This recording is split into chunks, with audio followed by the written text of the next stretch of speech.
Good afternoon, everyone. Welcome to another episode of Spilling Tea. I'm your host, Tiffany Daniels, and we will be getting back to our Medicaid series here in just a moment. But first, we're going to go through a couple trigger warnings, and as usual, I'm going to have technical difficulties, so bear with me just a moment so I can cut out the background noise.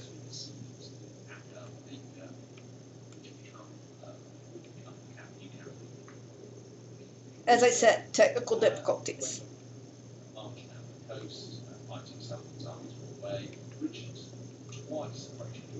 There we go. All right, folks. Now to the trigger warnings.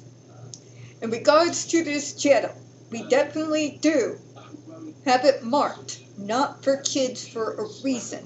We do use profanity and we cover dark subjects such as cases involving the Judge Rotenberg Educational Center, Agape Boarding School for Boys, Circle of Hope, Kanakuk Camp, and a whole lot of others.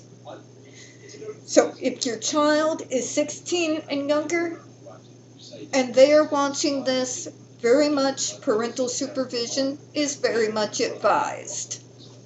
Alright, and also if you're new to this channel, we cover primarily disability rights, the neurodivergent rights. We go into different political areas, obviously, because disability rights touches just about every single thing that is going on politically right now. Which is why I have not been able to have a live in so long, because I have to watch way too many things. So, that's what we go ahead and cover on this channel. And right now, as you can see, I got what I was actually looking for the other day. It's through APSI, of course. The use of supported employment in Medicaid in the CHIP working age population. This is from 2019. It's a little bit older, but still relevant, at least as of now. What things are going to look like after those cuts actually take place that they just passed. Whew. I'll sleep when I'm dead, apparently. Alright, so this is the Office of Behavioral Health, Disability, and Aging Policy issue brief. This was done back on June the 28th of last year. We're going to go through the bullet points first real quick and the background. And as you're obviously seeing here, this part of the Medicaid series is going to be one that is going to have quite a few videos. Key points. State Medicaid programs have option to cover supported employment services, but use of these services by the Medicaid population has not been widely studied. Using data from 2017-2019 research identifiable files, which are derived from the transformed Medicaid Statistical Information System analytic files. This brief identified the number and percentage of Medicaid and Children's Health Insurance Program CHIP beneficiaries from 14 to 65 who were using supported employment services in 2019. We categorized these service users by beneficiary demographics and state. Of 52 Medicaid and CHIP beneficiaries, 14 to 65 in 47 states we analyzed, fewer than 1.0% had a supported employment service claim in 2019. Beneficiaries receiving supported employment services are disproportionately older, male, and white compared to the general working age population in Medicaid. Of the beneficiaries who used supported employment services and had a chronic condition, 61.2% had intellectual and developmental disorders, and 50.8% had a behavioral health condition. Autism, for reasons that continue to elude me, is kind of in this weird space. A weird kind of marriage between mental health and developmental disability.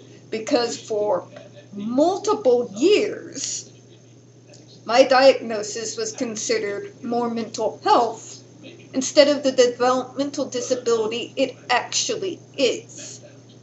But that is the reason why it's kind of, yeah, you get what I'm saying there. What I've noticed in regards to the use of supported services in regards to obtaining secondary education, or in particular going straight into the workforce, is it really depends on the state itself. Out here in Missouri, it's always been a pretty huge drive to assist folks who are developmentally disabled to get employment out in their local communities, and has been a big push for one of the major community-based services out here. You've got places that cover that, such as ARC.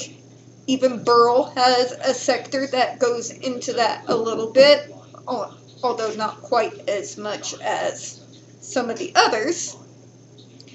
And you also have Easter seals as well. They have a few. I know Nova does. Judavine is still working on getting up to having a transition age from high school into secondary education or workforce, that something that's specifically focused on that. Now that has been a thing that has been multiple years in happening. I know, because it is the brainchild between myself and Becky Blackwell, one of the founders of Judavine Centers for Autism. But yeah, that's really does depend on your state. For the states that really push APSI, that really just embrace the Employment First initiative, you see a larger portion of the population under a Medicaid waiver once they have been accepted into supported services in regards to employment.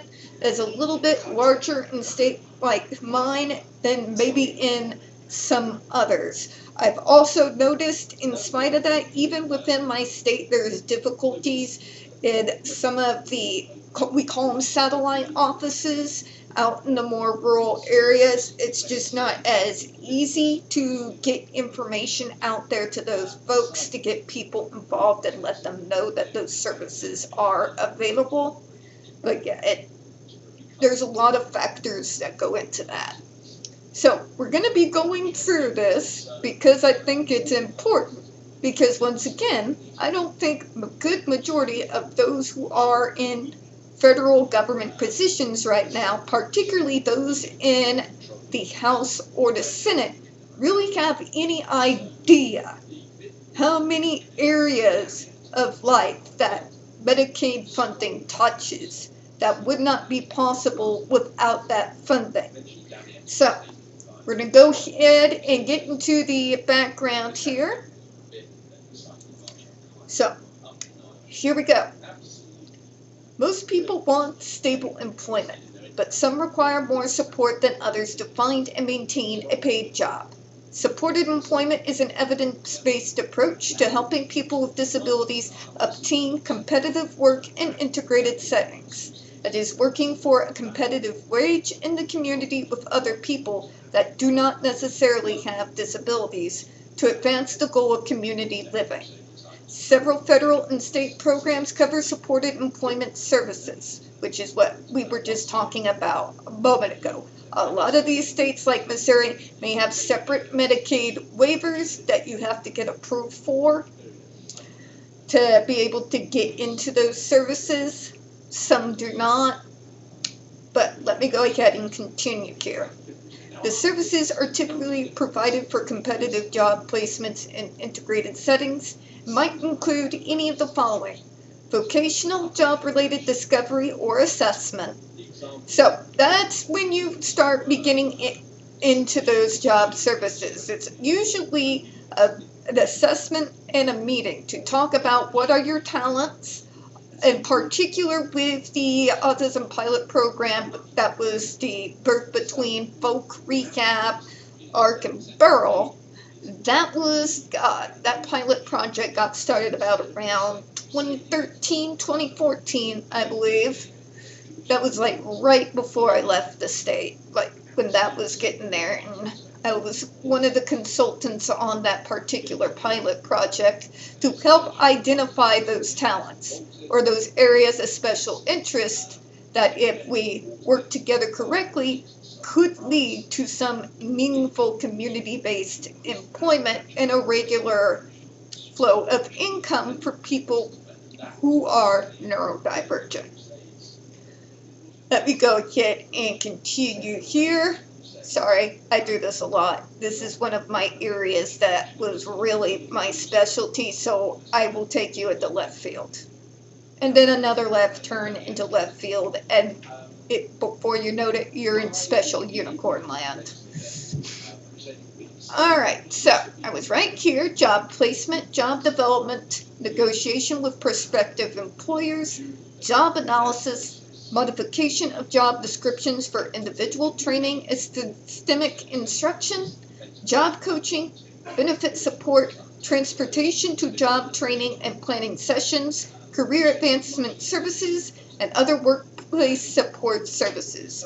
So the first thing I missed once I was no longer on the employment services side of things, once I was no longer receiving those services, is specifically the job coaches that could help educate my bosses. Because, yeah, when you have to do that on your own, with individuals who have an extremely narrow view of what autism is, yeah, especially when you're in a call center environment,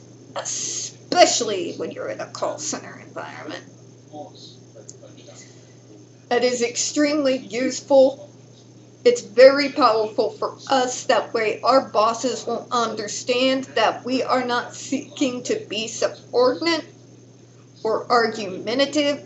It might be, or even sarcastic. It might just be a genuine question that comes off wrong. So having someone there that could kind of, give a brief synopsis to your new boss about things they might notice can be an actual godsend. But let me go ahead and continue here. The Centers for Medicare and Medicaid Services, also known as CMS, provides federal matching funds to states that offer supported employment as an allowable Medicaid service. Although states are not required to provide these services as a Medicaid benefit, they may offer services under different authorities, including 1915C home and community-based service waivers, or as we've all gotten familiar with the last few days, the HCBS waivers. Remember when I said that particular waiver covers a lot more than just your basic health care and medical care needs? That it actually touches several areas? This is what I'm talking about. Let me continue here. HCBS option section 1115 demonstrations, 1915 managed care, freedom of choice, section 1915A, the 1932 state plan amendment, and the money follows the person MFP demonstration. To receive funding, states must obtain CMS approval for the waiver or program demonstration or state plan options, but the state Medicaid programs determine which services to cover. Medicaid programs can offer supported employment services to any beneficiary, but they are often offered to people with disabilities, particularly those with intellectual or developmental disabilities. Why is this, folks? It's because, point blank, we live in an extremely ableist world that has a very, very narrow idea of what developmental disabilities are and what those of us who have them are actually capable of. Point blank. Point blank. In particular, if you're neurodivergent, I know you're going to feel me on this one. We generally, as a rule, suck at interviews. I am included in that statement, by the way. I am awful at it. Well, let's put it that way. I used to be awful at it. But because of the job programs, because I was able to get in under the HCBS waiver out here, Part of my job coaching assisted in helping me to up my interview skills, but even then, I've always insisted in doing full disclosure. Every single job position I've ever had, right out of the gate, yes, during the interview. The reason why is, in spite of the drawbacks and in spite of the fact they may find some narrow excuse to escape from hiring me, the minute I do that, that puts me under full protection of the ADA, which means automatic, reasonable accommodations and adjustments should a case arise where I need them. That, however, makes it extremely difficult for us, especially on our own, to be able to obtain community-based employment. Unless, it's one of those jobs that have a high turnover rate. So, that's why a lot of us, yes, even people like myself, have utilized services like that. Because otherwise, it's like going uphill with a giant boulder on your back. Just say. Because each state Medicaid program is unique, coverage of supported employment varies across states. As an allowable Medicaid service, supported employment is typically available only to a small share of the Medicaid population participating in an HCBS program or through a Section 1115 waiver. I was under the HCBS program, and that was how I was able to just barely get in. And then eventually working through the state, I got to a point where I could act as a consultant and all of that good stuff. Folks, I am the literal embodiment of the inmate that took over the asylum. I'm sorry, I just always have wanted to say that. It's true though. Medicaid covers supported employment services only if the services are not made available to Medicaid beneficiaries through another program. Remember when I said that is very state-based in regards to how that is organized, which kind of makes things messy. I would really like some more uniformity across the board, particularly when we're working all together and we're dealing with an administration like we currently are. So much mess. Medicaid is the payer of last resort. Nonetheless, Medicaid provides a substantial number of supported employment services and may work closely with state partners offering vocational rehabilitation services funded by the Rehabilitation Services Administration, U.S. Department of Education. Medicaid services may be important if there is a need for a fuller set of ongoing long-term supports required for employment. Although not analyzed here, the RSA's Case Service Report documents the use of VR services through this program. There is no equivalent report for the state of Medicaid programs. Little research has been done on the extent to which the state Medicaid beneficiaries use supported employment as a Medicaid-funded service. Using claims and enrollment data from the 2019 Transformed Medicaid Statistical Information System, TMIS analytic files, research identifiable files, we examined the number and percentage of Medicaid and Children's Health Insurance Program beneficiaries using the supported employment services and categorized by the service users by demographics and state. Now you may be asking me, Tiff, what does this have to do with the entire series that you have been doing? Because this gives you the idea of how many of us are dependent on that Medicaid funding for more than general health services, and just how absolutely devastating to almost every single part of our lives it can be when major cuts across the board are taken by individuals who have no idea how that Medicaid funding is spent and used and what different programs get a piece of it. That's the point. So yes, we will be going through the full 15-page document, but I'm going to go ahead and cut off here for today. I think that's enough to get started with this particular document. So folks, we don't get very many views on this channel.